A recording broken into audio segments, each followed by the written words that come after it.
Loading. Okay, we are live.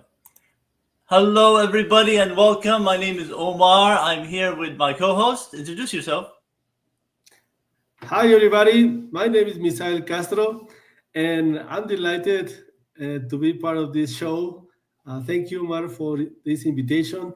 It is great to be here with you and talk about our Latin America culture.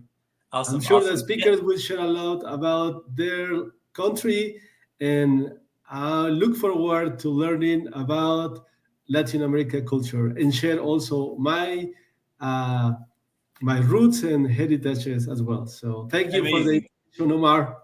amazing. We're gonna bring them all the guests in the back, but yes. So I decided because I love people, we want to learn culture about Latin American people and who they are and their language, and it's amazing. First time we're doing something like this. All of them will be on stage at the same time, so things could happen good or things could happen bad. So this never happened before. So we'll see what happens. Let's start with you first of all. Tell us a little bit about you, your background, where you're from, and how you're going to help us today. You're going to do some translating a bit. Yeah, Just like a absolutely. minute or two. Yes, thank you. Yeah, absolutely. Thank you, Omar.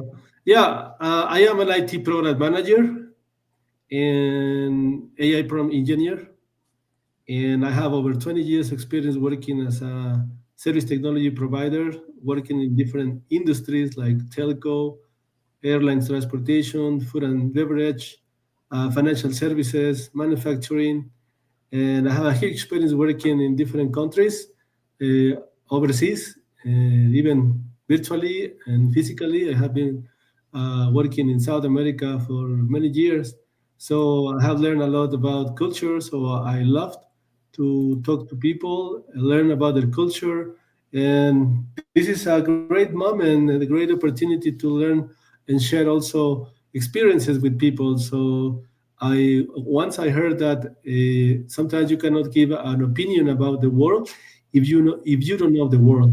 So this is a good one, a good chance to participate in your program. Thank you, Omar. Awesome, awesome. I'm going to bring in another guest here. Let me go ahead and bring them all in while I send the message to Michael here. So I'm going to bring you all at the same time, and then we'll introduce you. Everybody will. So let's bring Leah. Let's bring Ali. Let's bring Chris. Let's bring Juliasa. Sorry if I mispronounced that. And then let's bring. Did I miss anybody else? I'm gonna bring also Sean here. Okay, he should be coming up. Okay, let's start with Leah. Leah, welcome to the program. Tell us your background a little bit, and appreciate you being here. Well, thank you so much, Omar. Happy Wealthy Wednesday to everybody who's joining us live. We love you, Team Replay. And yes, my name is Leah Garcia. I am the Dynasty Builder, and I grew up in the east side of San Jose.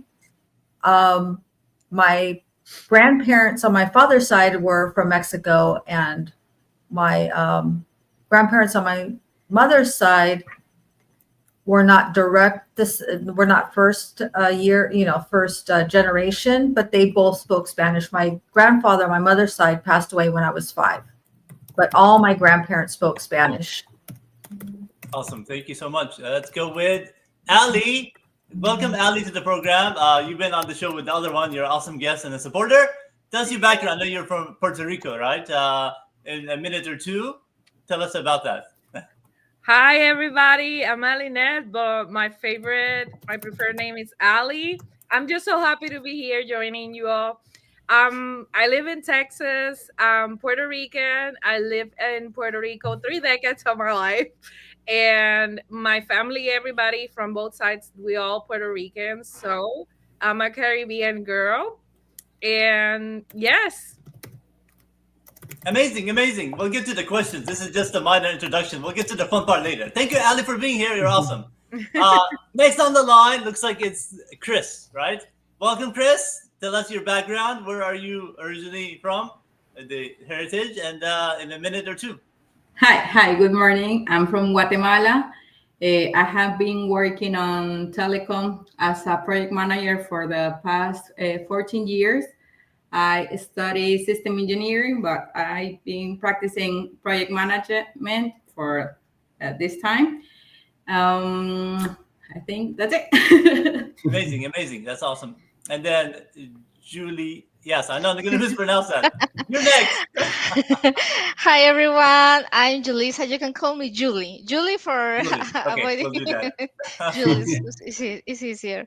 Okay, I'm from Peru, the land of the Incas. I live in Lima right now but I am from the northern Peru, next to the beach. So yeah, the same as some of my partners. I studied system engineering. I am an IT project manager. So well, I'm very grateful to be here today. So thank you for inviting me. That's about Amazing, me. amazing. And then our friend Michael, who's in, Yeah. I'm sorry, Mr. Michael. He's in Guatemala.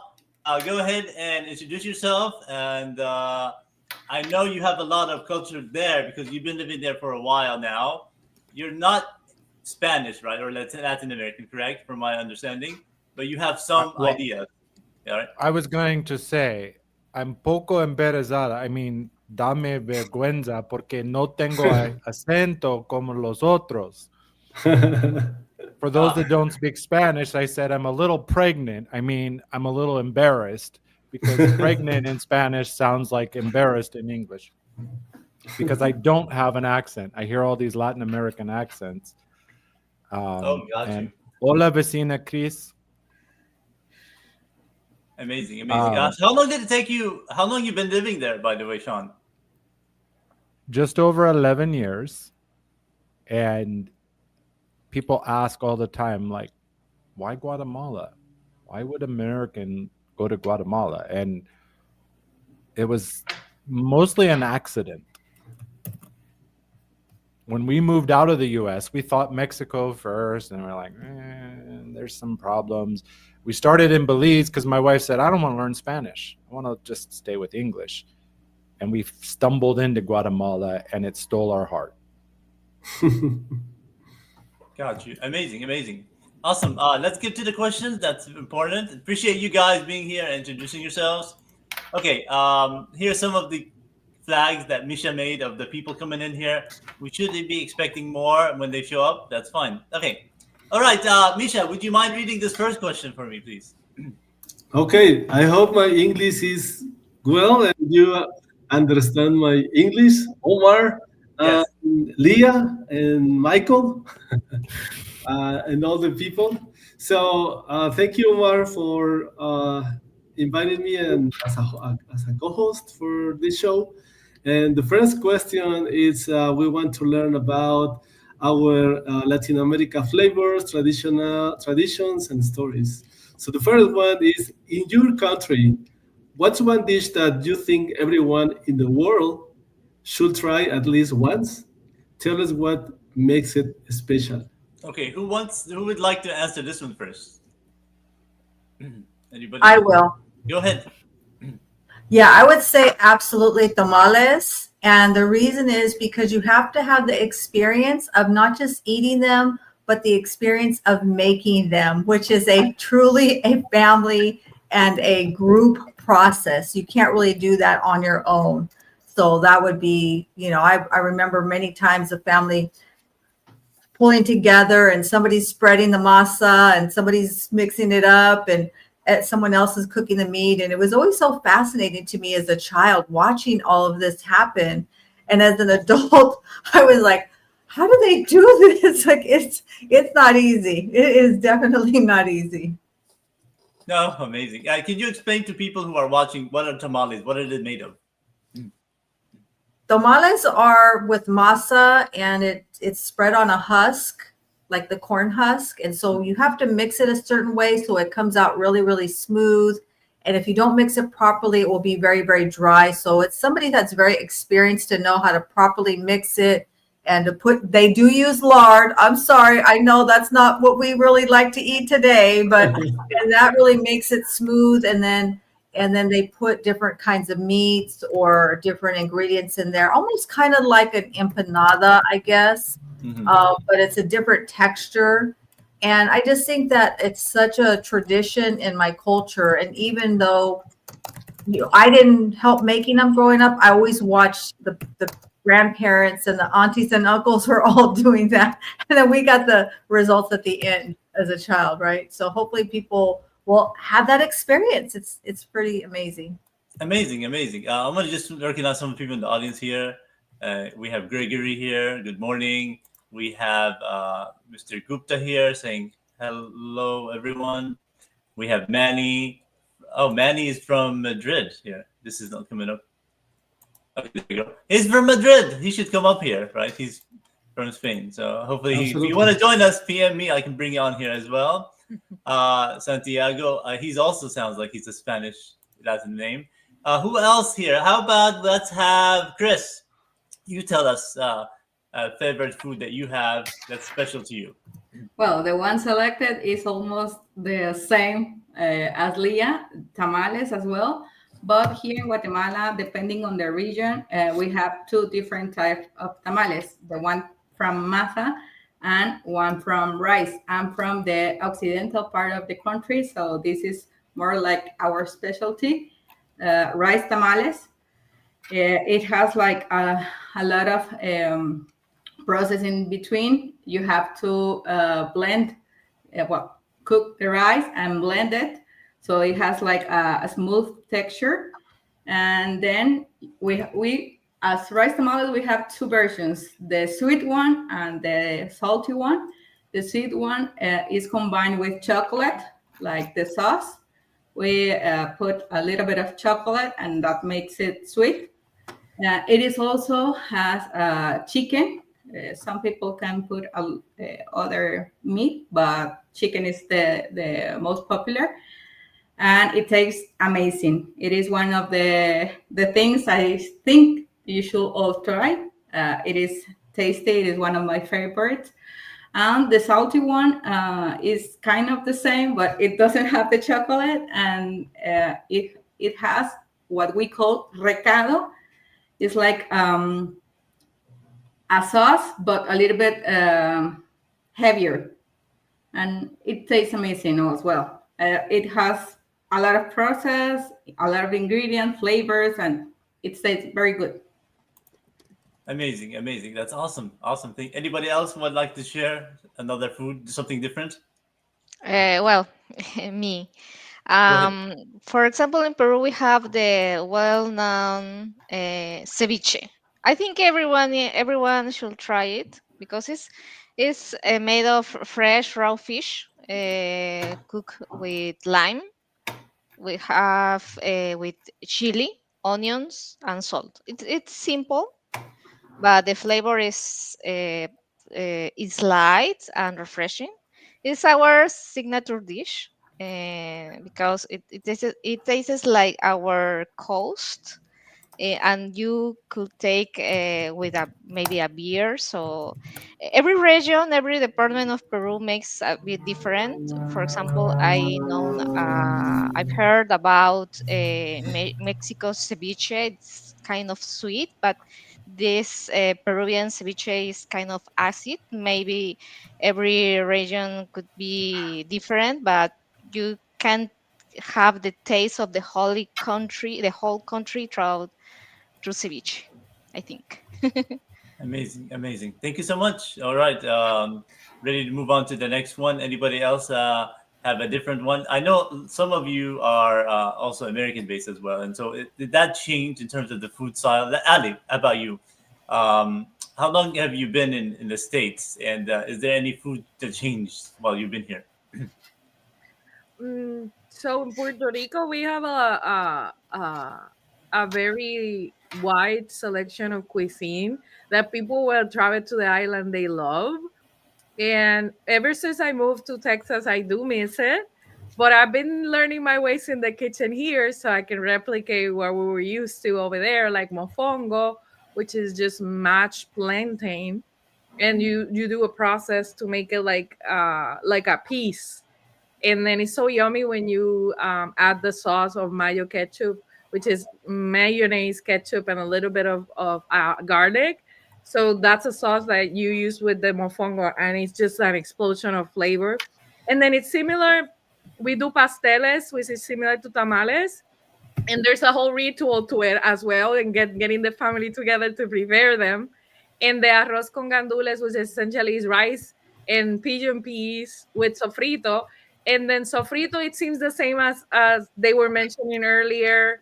It's like a mix of it's like a seasoning made at home, and it has like garlic and onion and green bell pepper. It's like a mix, and then you use that to cook the sofrito. And then so I've learned my ways here in Texas, and I've learned to love the Mexican cuisine here. There's a lot of it, and we do Taco Tuesday, and that can't be missed here. Like it's like a tradition in this household. So that I think that's the talking a bit about my Puerto Rican food cuisine and how we have tried to replicate it here at home, even though there are not a lot of restaurants, and how much we love it. And in Christmas season, there's like this festival of food in every family, and we do what is called the pork on the rod, which is a huge, like the whole thing in a rod outside on fire, getting roasted little by little, taking like the hours and hours. And then you usually do that for Christmas Eve. But you mix all of that, the pasteles, arroz con gandules, mofongo, the pork on the road. And we Puerto Ricans love cooking and those explosive flavors of Latin American cuisine. Amazing, amazing. We have here Gregory. Are you familiar with this food that he put on the chat here? Can you see it there? Lechon. Yeah. Okay. Yes. Amazing, amazing. Okay, I think we're ready to move on to the next one. We have, Omar, yes. there is one thing I like to mention is Yes. that the spicy part. Yeah. Generally speaking, I have seen that in Latin America they cook a lot, but the spicy food is one that I find very unique in Mexico. The Mexicans, at least in Latin America, eat a lot of spicy food. And Amazing. What that's type the only of peppers? unique Is thing there a that particular pepper that you guys use, Misha? yeah. Tell us about that. That's interesting. No, I mean that it's quite interesting because for any meal that we want to eat, we put sauce or we put chili or pepper, but anything has to be with so spicy. So that's pretty funny. So you're saying with every food you have to have some kind of spice in it, a pepper or something. Amazing. Exactly, yeah. Amazing. That's awesome. That's awesome. I want to say hello to Charles all the way in Hong Kong. Thank you for joining us. He's a good supporter. And looks like Gregory is hungry. Okay. All right. Anybody else wants to continue? Yeah. Sean, how about you? Go ahead, Sean. So Chris talked about tamales when I can't say the names that were. Oh, Leah was talking about tamales. Mm-hmm. And for those that don't know, when they say masa, it's ground corn. It's also the same thing they make tortillas with. Right. I never really liked tamales de maíz or de elote, which is corn tortilla. But when I came to Guatemala, and one Christmas, because tamales are big at Christmas, my friend and neighbor invited us for tamales, and we're like, we don't really like tamales because we don't like the masa. She says, oh, these are potato. Oh, okay. So we tried those. We liked those. And the ones de arroz, and I've had something they call pache. I'm not sure the difference between tamales de arroz and pache, but they're both made from rice. Those are good. But the things that I was thinking of, one was rellenitos. Those will blow your mind. The first time I gave one to my son, who is Guatemalan / American, he's like, oh, it's chocolate. I'm like, it's not chocolate, honey. It's mashed plantain. Then they put black beans in there with sugar and some other stuff. So it tastes like it's chocolate inside this fried plantain shell. It's delicious. The The other thing I love is fiambre. The sad part about it is, unless I learn to make it myself, I can only get it one time a year. It's only available near November 1st because as part of All Saints Day, they make this huge conglomeration. It's got pickled vegetables and meats and all of these different flavors, and I just love it. It's so delicious, but sadly I can only get it one day of the year. And with the idea of Christmas, we love the celebration. Like growing up in the US, Christmas morning was the big deal. But coming here to Latin America, Christmas Day is like, it's another day. But Noche Buena or Christmas Eve, whole different story. Gathering with your family or friends at 9, 10 o'clock, celebrating, maybe do some gift exchange, and this massive feast at like 11 o'clock with roasted pig. And when I say roasted pig, I mean like Ali was talking about, the whole pig. The whole pig. And, you know, everything, and ponche. Yeah. Amazing. Yeah, that's awesome. I kind of relate to that because we do lamb, and lamb is, they put the whole lamb all the time. That's amazing when you see it there. That tastes better, right? The real. Just. We have somebody, Scott, here from Louisiana, saying hello. He's trying to advertise himself here. Okay. All right, let's go on to the next question here. Those are great. I mean, we can keep talking about food for the next hour. It's amazing. Okay. All right, this is important. Language, lingo, okay? Share a word. So we're going to talk about a word that you guys find unique in your country. Say the word, maybe type in the chat box, and then describe what it is, okay? But let's go with Ali. You're on the top. We'll start with you. Oh my God. We use a lot of mixing of English and Spanish. Like, for example, for the parking, we said parquearse. Spanglish. There's this algarete word, which is like out of control, chaotic, a wild mess. That party was algarete. Like it was chaos. It was. I think those, and let me see, bendito. Like it's like, oh, it's like we say, and we use bendito for everything. Like to be sorry, to just feel in the conversation. Ay, bendito.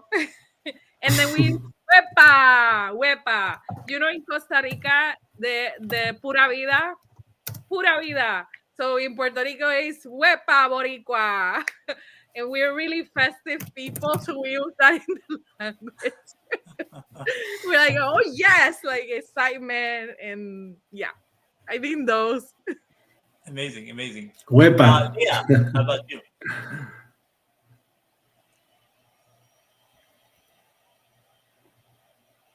She's on mute. How about, okay, let's go with Misha.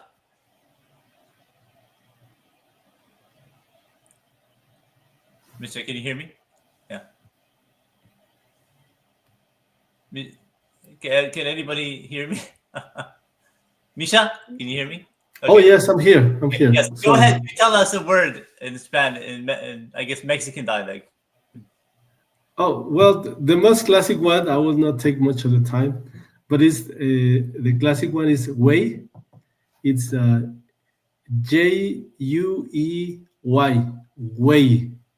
Okay, it's like a dude or like a friend or like a buddy. So we say, hey, güey, ¿qué onda? Hey, güey, ¿cómo va todo? Güey, lo hiciste bien. You did it well. Or, güey, no, el güey is like for everything, right? It's a very common one in Mexico. Do you mind typing it in the chat there, and I can put it on there? Absolutely. That's an interesting word. Yeah. As he's doing that, Chris, go ahead and give us your word or phrase. I think the most of my outside friends will say that cabal is one of the words we use the most, and it means like exactly like an affirmation. You tell something that something is going to happen, and someone is cabal. I think in Mexican will be like andale, I guess. It's like affirmation of what you are saying, or the you think the same as the one that it's saying the thing. Cabal. I will write it down. Yes, please go ahead. I see Michael wrote something. Let's go with him. Michael, tell us what this is. I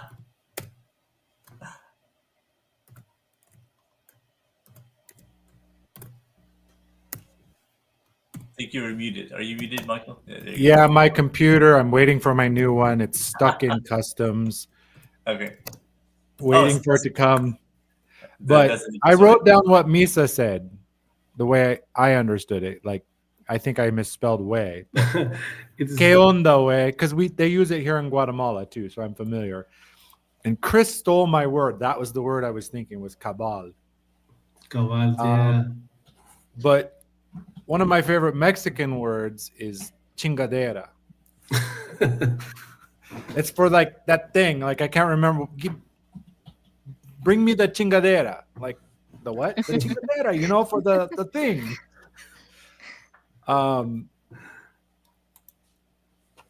Guatemala, what word? A la gran puchica. Ah, la gran. It's like, oh my gosh, like, I can't believe it. I think I explained that well, Chris. Chris can confirm that, but that's the way I understand it. It's like, what the hell? Like, I can't believe this.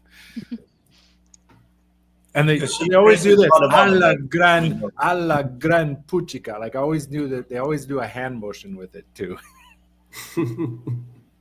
Ah, la gran. Amazing. Okay, who else? Okay, we got you. We got the Julia. I'll Julia. be Go ahead. about yeah. We have the Peruvian version of ¿Qué onda, güey? We have the habla causa. Habla causa is what's up, buddy? What's up? Oh, okay. I put down right here. Yeah, type it in the chat. Yeah, and then I can put it in there. Habla Yeah, and then I'll share. causa. That would be good. It's a common greeting for Peruvians, especially people from Lima. Another is ¿Qué palta? ¿Qué palta is how embarrassing, or that's awkward. It literally means what an avocado. That's the translation, literal translation, but we use to say something is embarrassing or awkward. For example, if you forget someone's name, is uy, qué palta. No? Another thing is you are eres mi pata. Mi pata is you are my friend. You are a good friend of mine. So that those are the common slangs or phrases in Peru to say hello, or maybe to say someone is close, is a good friend of you. So that's it. Habla causa, que palta,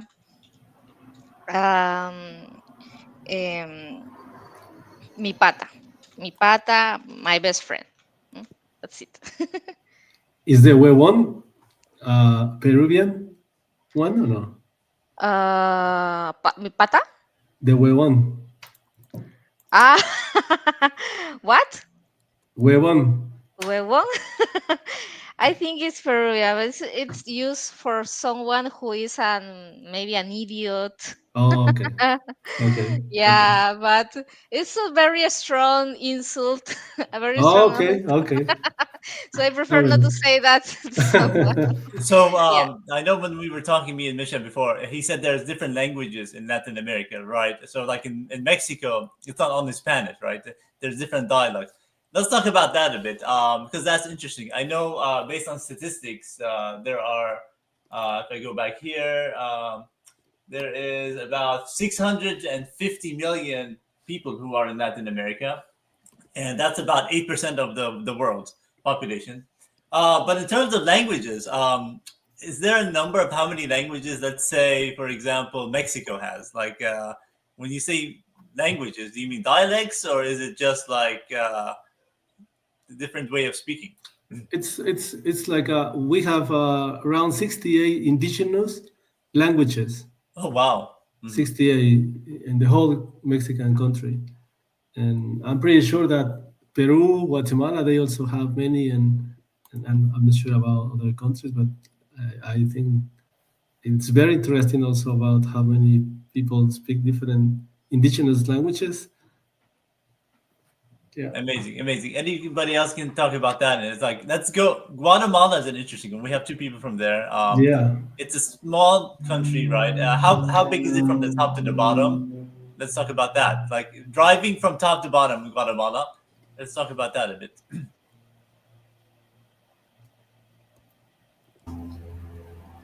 Who? Please tell us, please. Me or sure? Yes. So we have like 20 or so, 20, 25, I guess, languages here in Guatemala as well. Wow. Mayan, most. We have Quiche, Quechua, a lot of. I don't know none of them. It's not the name, but any word. But yeah, it is depending on the region. It is the language that it is spoken. I don't remember all the names from those languages. There's a Yeah. lot. There's a lot. There's a lot. Guatemala is actually the most linguistically diverse country in the entire world. Oh wow, that's amazing. And not only does it have 25 languages, Spanish is the official, there's like 20 something microclimates. Mhm. Oh wow. Right? Like Chris said, she's from Occidental. Like they could be having floods and storms, and we're enjoying sunny, warm weather over here. I actually saw it 700-meter difference, and my neighbor would say it's raining, and I'm like, it's beautiful here. Oh wow. As far as distance, I live almost spot in the center in a place called Amatitlan.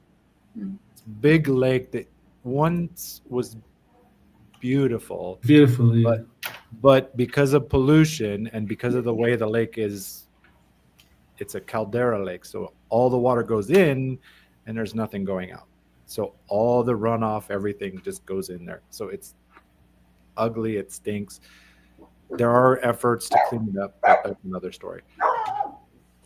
When I drive to the Mexican border, over in like San Marcos, Tecunuman, to go into Mexico and Tapachula and Chiapas, if traffic is smooth, 7-8 hours. If not, it can take me 3 hours to cross one city. Oh wow. I've driven to the Caribbean side from where I live. That's about 7 to 8 hours if there's no traffic snafus. If I'm not mistaken, it's probably like if you went east and then turn north to go up to Paten, I think once you turn, that's another 7 to 8 hours drive when the traffic is smooth. Oh wow. The slowdown is Guatemala is very mountainous, so you can't. You rarely find a flat piece of highway. You're often going up and down and up and down and up and down. That's amazing. I want to ask Ali. I know you're in Puerto Rico is the Caribbean, right? It's a Caribbean island. Have you guys had any influence from Costa Rica or any of the other islands in terms of the language? Can you repeat the question? Yeah. So Puerto Rico is an island nation, correct? Has there any influence from other nations in the Caribbean in terms of the language that you're aware of? No, I'm not aware of that. No. Okay. What happens is when people come and visit, they catch up on the slang and the expressions, and Oh. it's fascinating to them. Like I heard earlier that there was some words that might be bad words in other countries, so that happens a lot in terms of the language. Like whenever people hear Puerto Rican talking certain words, oh, you can't say that in my country. Like I think we are mostly like catchy on those and the phrases and the slang that the way around, at least in Puerto Rico. And then when I came here to Texas, I sometimes said words in Spanish to other people from other Spanish speaking countries, and it was just a a whole hilarious conversation, getting acquainted with what the words really meant versus how they sound. Amazing. So Misha says I was in Guatemala a few years ago and he learned a word there. So you picked up another word there. Tell us about that. No. A la gran is like they express uh, you are surprised for something. Mhm. But Oh, surprise. yeah, a la gran is like oh my god. Oh, got you. Okay, let's go to the next one. Okay. Historical fact. Can you share a surprising fact or story from your country's history? Something important that happened. Let's start with Sean.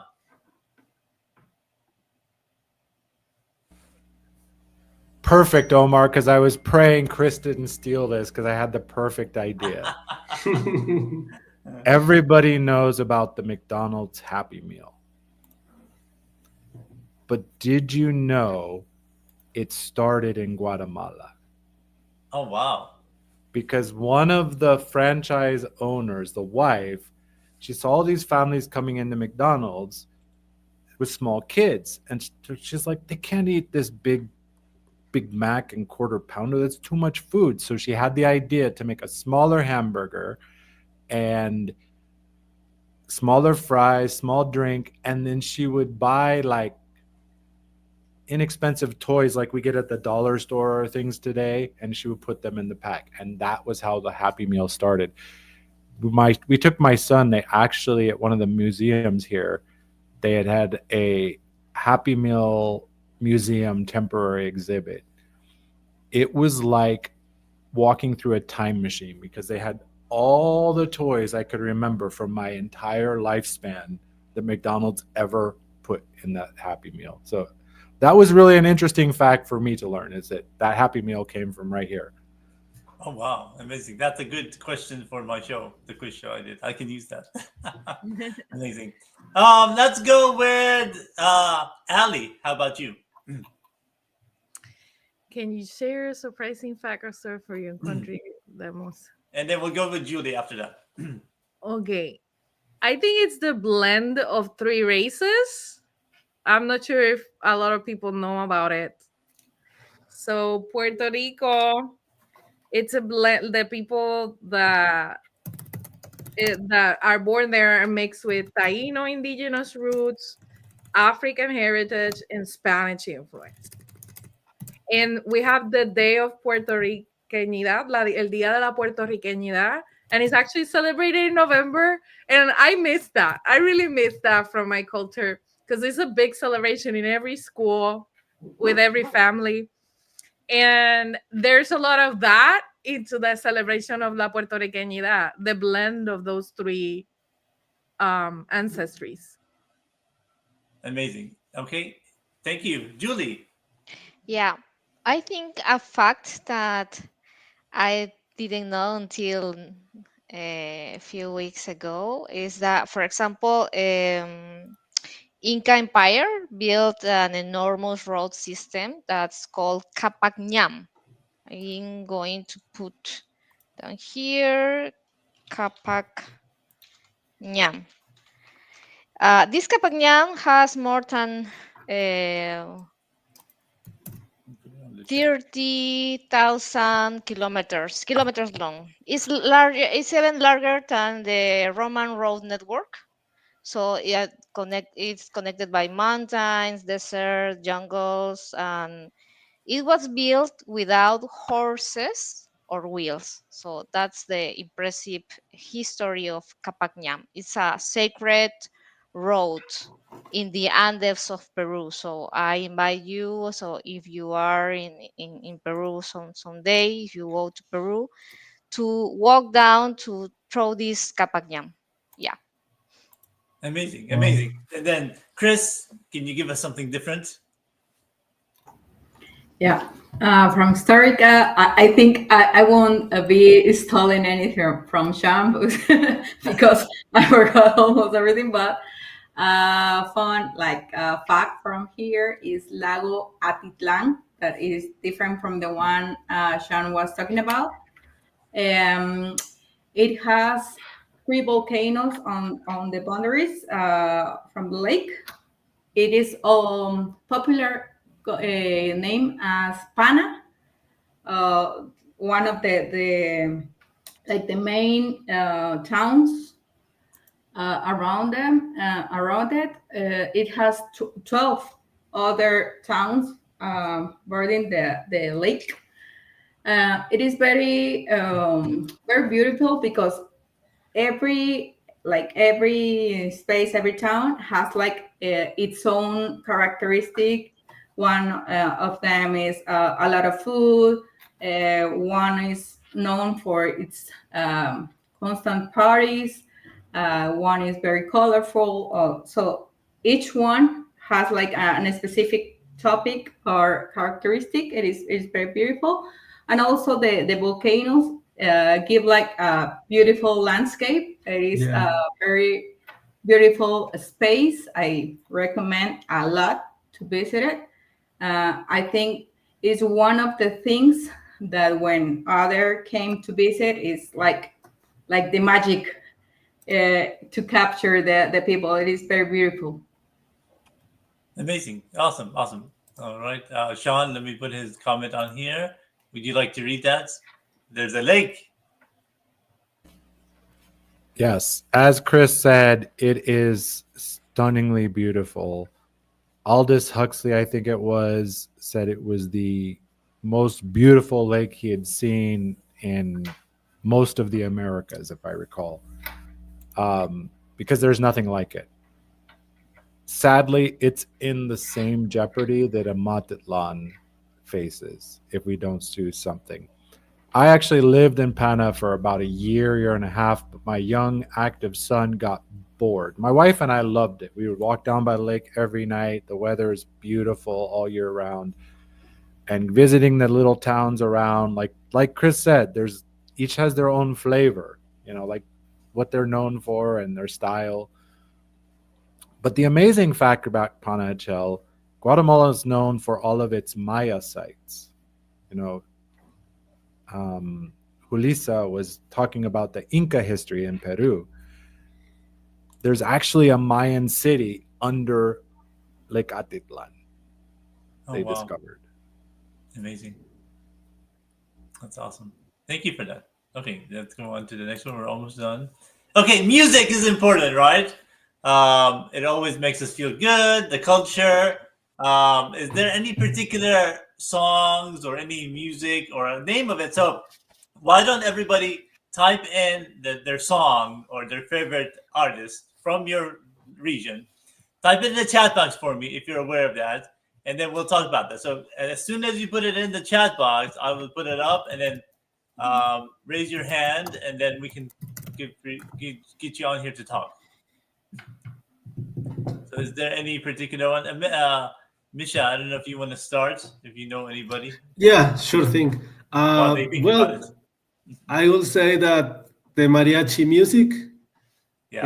Which is a group or a band that is a form of guitar, drums, what else? And it's a very popular music in our country. It's very popular that we play that music when family get together, when we celebrate historical moments, our independence, and a lot of artists use that music as the base of their songs. So I would say that is the one that represents us a lot the mariachi music. Amazing. Yeah, I always hear that, and it's amazing music. Who wants to go next? Raise your hand. Who wants to go next? Yoni. Anyone else? Well, Go ahead, Chris. yeah, here in Guatemala, I think one of the most characteristic is marimba. Mhm. It is like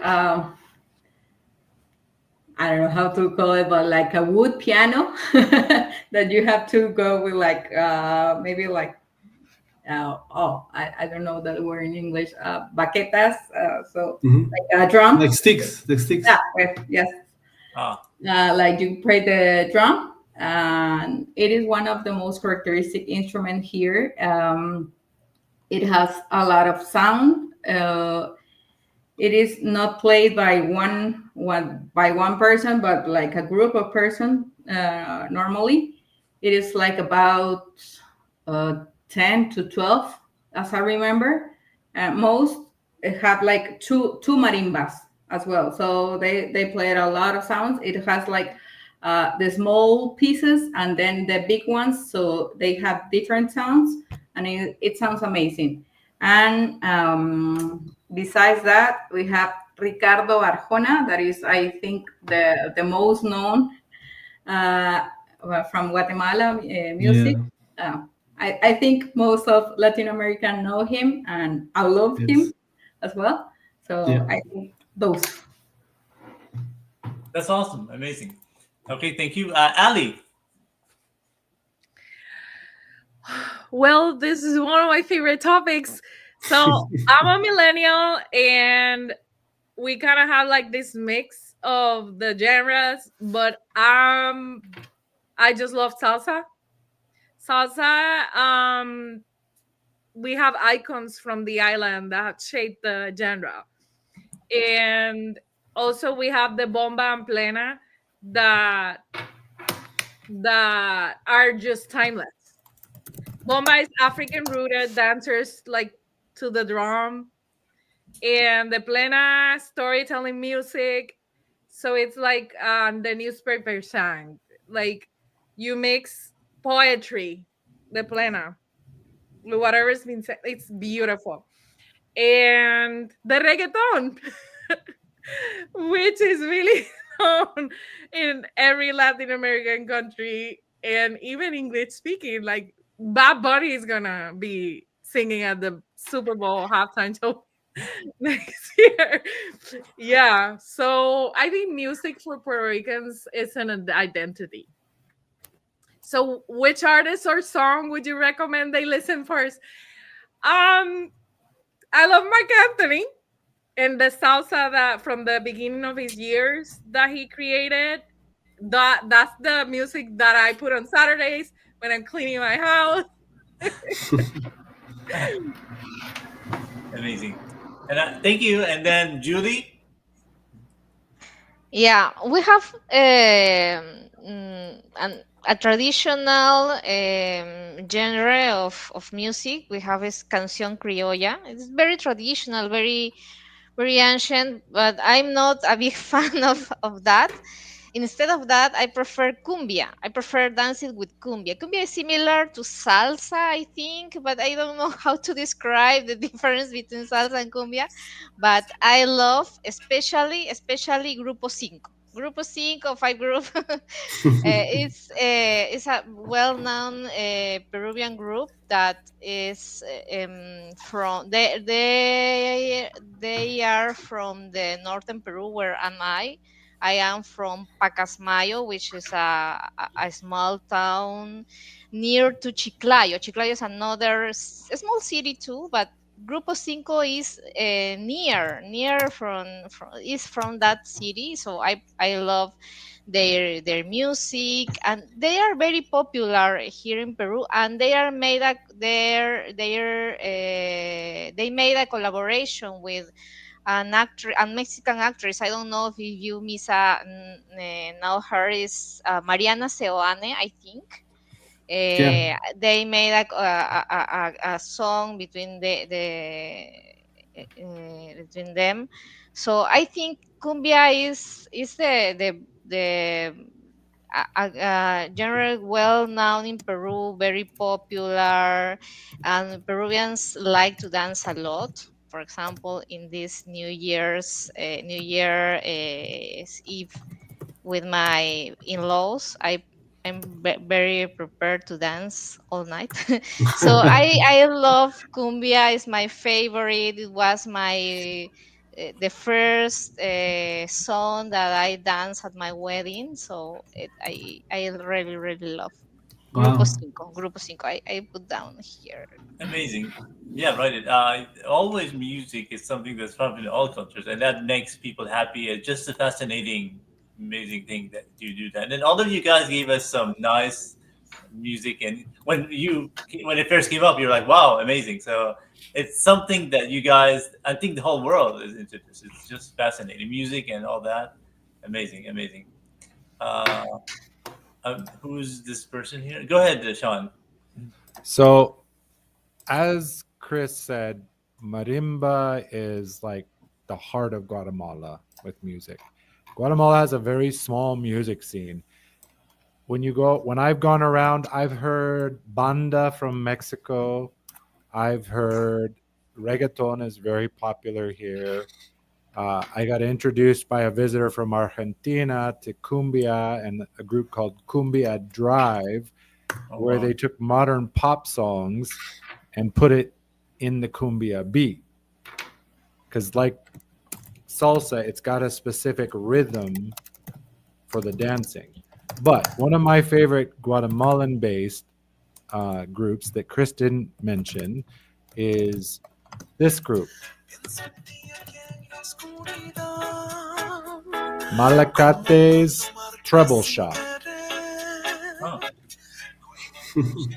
Wow. And it's just, it's nice, easy listening. And of course, I still love my American music. Wow. What do you guys? I know Amazing. the popular song, the Macarena dance and the song. What do you guys think of that one? Anybody have any comments about that one? It was popular in the '90s, right? I'm not sure if most of you were young during that time, but that was popular in America. It came in. I think. Where is that from? Is that from which Macarena? Where is that from? Anybody know? What song? The Macarena.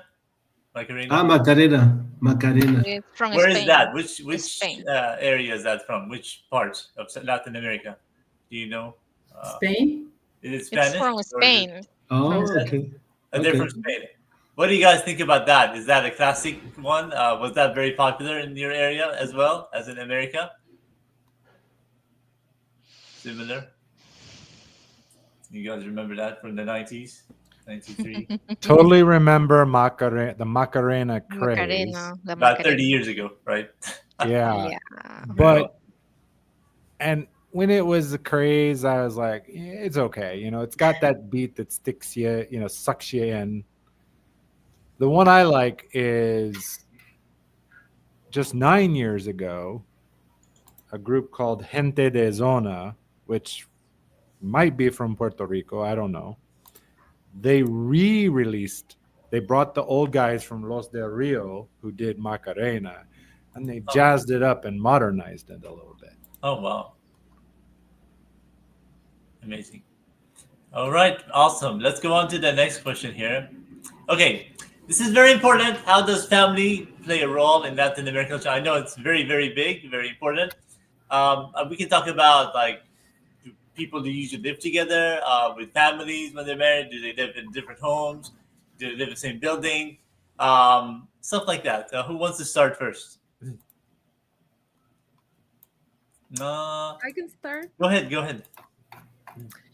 So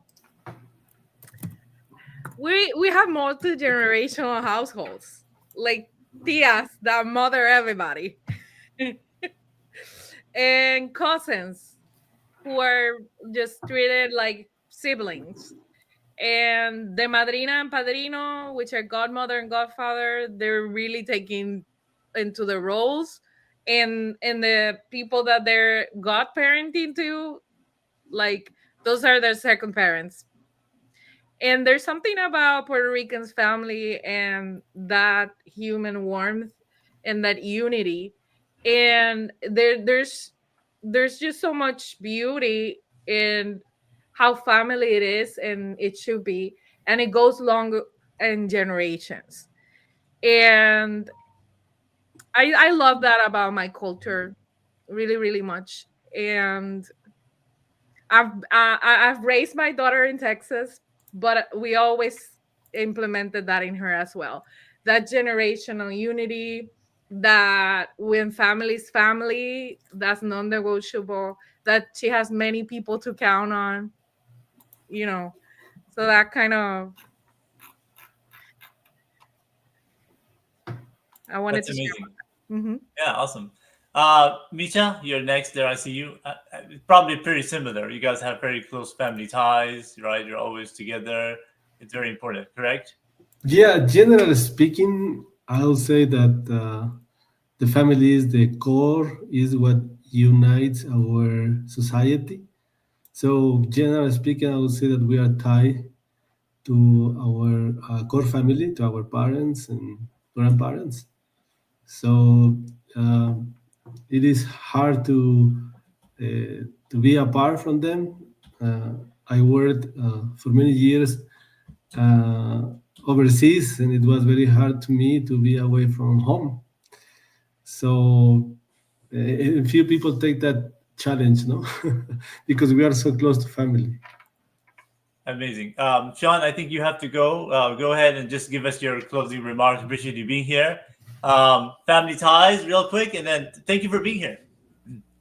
Well, it was fun to be here, and didn't expect to bump into another Guatemalteco or Guatemalteca.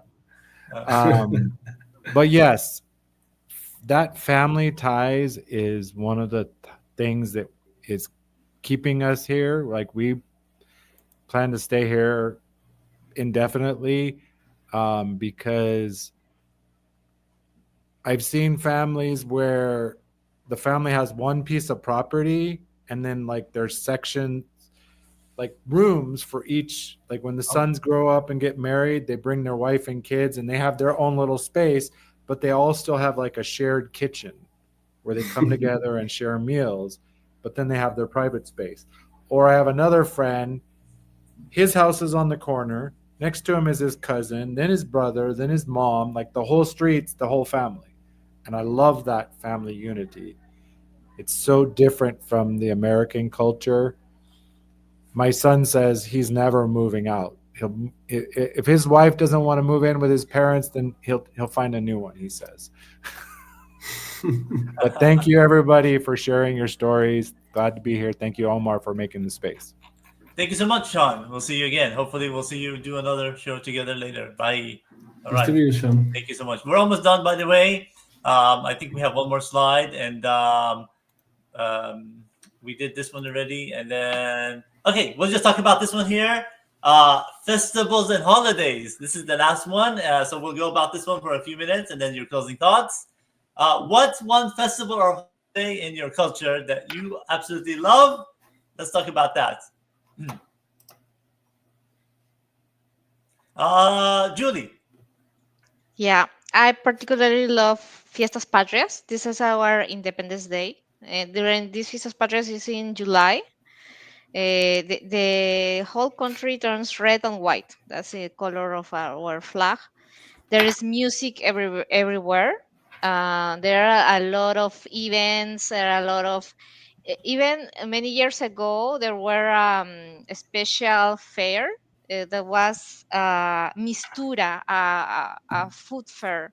It was internationally popular. So I particularly love because I have good memories during Independence Day or Fiestas Patrias. We usually get together with the family, my mom, granddaughters, daughters, cousins. It's part of the being have a strong bonds with your family. So I particularly have good memories of Independence Day. There is a parade too. There is a parade near my house. So usually wake up at 5 a.m.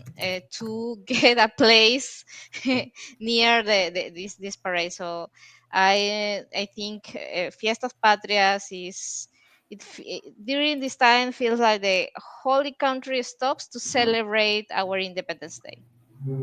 Amazing. And when is your Independence Day? For curiosity. July 28th. Oh, amazing. That's awesome. Love to bring you on my other show too, and we get to know people on that one. So whenever if I have a space, we'll bring you on there, everybody there as well. Okay, let's go with Chris. We have now one Guatemalan here remaining, and tell us about your favorite holiday and festival. That's always another great time. From big to holidays. We here as most of the persons are like Catholic religion. We have like two main celebrations. The Holy Week here is like a big deal. We have like the whole week we have like parades. Well, it is called procesiones, where we carry scenes from the Bible representing saints, the Virgen Maria, Jesus, and everything, and we carry them like with wood stuff, and we carry them like for I think 5-10 kilometers, and we have turns. So it is like a big deal because every person has like its own turn, like for let's say half an hour, 45 minutes to carry that parade. Amazing. And yeah, and it gathered a lot of people. Well, it has like music, its own music. It has like others as well because of the in the church they burn like little stones that have a good smell. So it is like a representative for those parades, and as well as Christmas season. Because of that, we have like the whole family get together to cook, to do the preparation. As we were saying, the tamales are part of those celebrations. So family gets together to make the tamales, but with the whole family. So everyone is in charge of doing a little piece of the recipe, because it is a big deal to prepare it.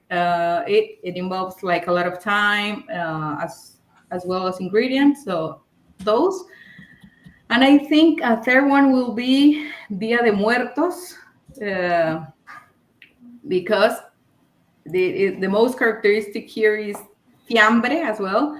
It is one of the days where we think like the dead people, our loved ones, get to visit us. So we cook like a fiambre to get to party with them or for them. So remembering them. So those three, I guess, will be like the most representative from here.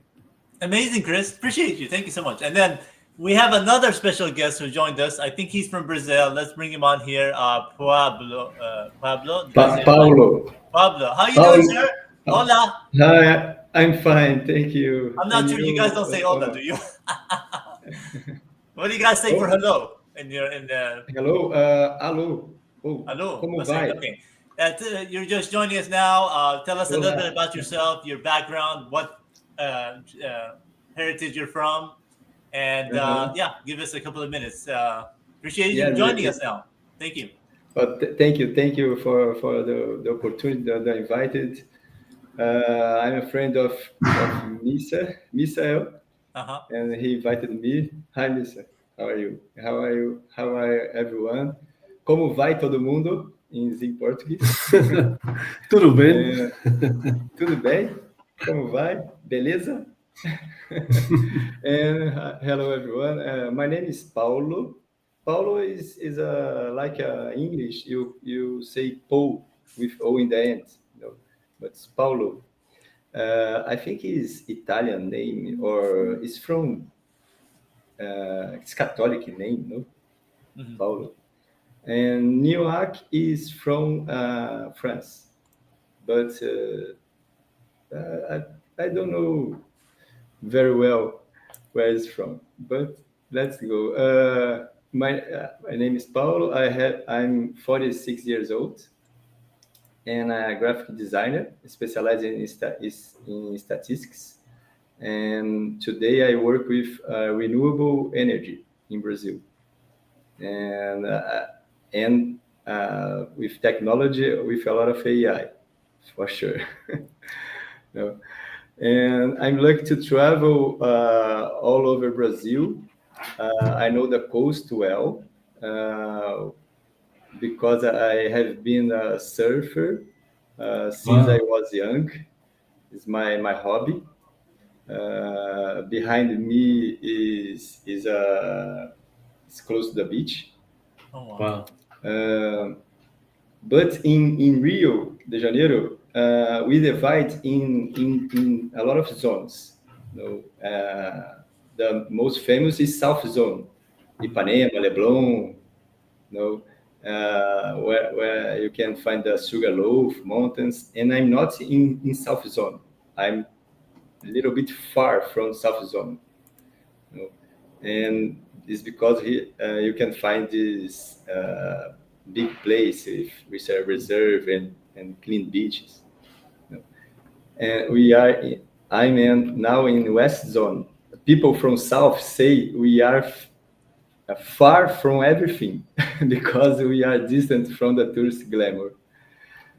But here is a quiet place with fewer people. Amazing. And Thank you. I had a lot to talk. Amazing. in this call. Appreciate you being here. I'd like to say Ali's about to jump off. Thank you for joining us, Ali. You're awesome. We learned a lot about Puerto Rico. We'll watch the recording because when we're doing stuff, we don't pay attention, but we'll watch it again. Just give us your closing thoughts, Ali. Thank you for being here. Thank you for the opportunity, Omar. It was great learning about all the other cultures, and this was just a fun time to be part of this conversation. Thank you. Awesome. Appreciate you being here. We're almost actually about to end here. Thank you, Pablo, for joining us. I'd like to actually, there's a friend of mine who's from El Salvador. She actually sent a video. I'll play the video. She was going to join us, but she couldn't. I'll play it right now. Her name is Martha. I'll play it right now. 1 second. Here you go. Hello, friends. My name is Marta Lobos Amaya. I am Salvadorian, and wanted to share just a little bit about El Salvador with everybody here. Thank you, Omar, for inviting me. I'm really grateful to be part of this segment. A little bit about El Salvador. Let's talk about it. So El Salvador is located in Central America, and they have about a little over 6 million people in the country. El Salvador is known as the land of volcanoes because it is surrounded by over 100 volcanoes. So yes, Wow. they are prone to earthquakes there. And of course, they do get thunderstorms, hurricanes, and lightning. They have some really amazing lightning shows, I would say, from Mother Nature. And known for their beach, they have a surf beach where a lot of tourists go, and locals, because they have some really big waves for anyone that's into that stuff. I'm not a strong swimmer, so viewing from a distance is the best for me. And also the people there are so nice. I'm not just saying that because I'm Salvadorian, but they really are genuinely nice people in El Salvador. They have a wonderful president. His name is Bukele. And since he's taken office, everything. That's important. They're mentioning the president, right? It's a good president. has significantly changed within the country. It's Yeah. now safe to travel, and there's heavily everywhere. It's heavily secured. So you're seeing police on foot, in cars, just securing every part of El Salvador. And also the food is amazing. My favorite are the tamales and the pupusas. Everyone has a favorite, but we are known for pupusas, which is looks like a tortilla. It has fried with cheese stuffed in, and depending on if you want veggie or non-veggie, what you want in that, you can fry it, and it's usually served with this red sauce, which I can't think of the name right now, and this other sauce, which is not a sauce, it's cabbage with vinegar, and it's a favorite. And everywhere you go in El Salvador, people will have them for, just a little bit about El Salvador. All right, there we go. So thank you again. That was our friend Martha from El Salvador. Some information there. We're about to close the show here. Let's go with Julie. Thank you for being on the program, giving us some information about Peru a little bit, and your closing thoughts. Yeah, thank you for inviting me. It was a beautiful and fun time talking about my country, talking about funny things or funny traditions about Peru, and I have the opportunity to know about another country's tradition. So thanks for inviting me. I hope that this is not the last opportunity to be with you. So thank you. Thanks for all. Awesome. We're gonna go with Chris, and then Missa a little bit, and then Pablo will ask you a couple more since you joined us, and we'll end the show here shortly. So Chris, your closing thoughts. Thank you for joining us, and thank you again from Guatemala. Thank you for the invitation. Misa invited me, and it was like a great opportunity. I was a little bit scary when he told me about the opportunity, but it was like a very nice experience to know facts from other countries, get to know other people, and it is interesting how different the culture makes us, even though we are like besides the country, but it has a lot of different flavors, music, traditions, and it is very interesting to get to know. And thank you for the opportunity. Amazing. Thank you so much. Yes, and sorry if I mispronounced anything on that. We're learning, and so glad to have you here. Missa, our friend who co-hosts and helped me out, I met him a few years ago on the project management with a good team. I'll bring you on my other show where we do one-on-one. And go ahead, your closing thoughts. Appreciate you being here. A representative from Mexico. Yeah, I would prefer to give my time slot to Paulo to speak. Paulo. Okay, perfect. Paulo, thank you for being here. Since you came in late, I just want you to give us a word in your language, some word that's very, something that means very usual word in your language. Write it in the chat box and describe it, and then your closing words, thoughts. Thank you. The chatbot. Let me see. Where is the chatbot? Here.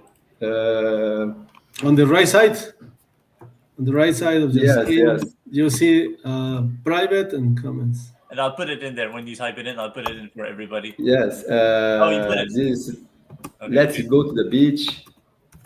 Put it let's right go now. to the beach. Let's go to the beach. Okay. Vamos. Say it. Say the word.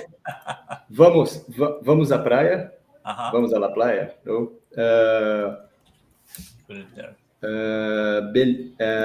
When you want to say, it was very great. Is awesome. You can say a lot of things. You can say ugly words normally in Portuguese, no. But to say caramba, wow, let's try another one. When you see a beautiful woman passing from you, you can say muito gostosa. Muito Oh, muy gostosa. gostosa. Muito gostosa. But you only say that to your friend, not for her.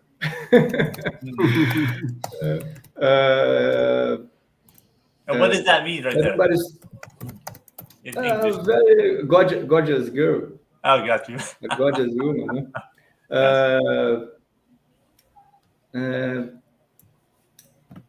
Yeah. Okay. Words, specific words. Excellent. Well, thank you for joining us, even for a short time. Your closing thoughts, Pablo. Tell us something you want us to know if we go to your country, what you want to see, and then we'll end the show here shortly. The girl from El Salvador who was talking about the presidential, Yes. And about that, next year we will have a presidential election. Yes. And the population here is very divided between right and left. That bad side, in that there is a lack of respect for the next person's opinion. Unfortunately, this has ended many families, friendships, and even jobs. And we still don't know how the election will be next year. We will know is the Brazil currently has a very high interest rate, and this only makes our internal debt grow and makes investments difficult right now. This is the highest things about Brazil in that moment. This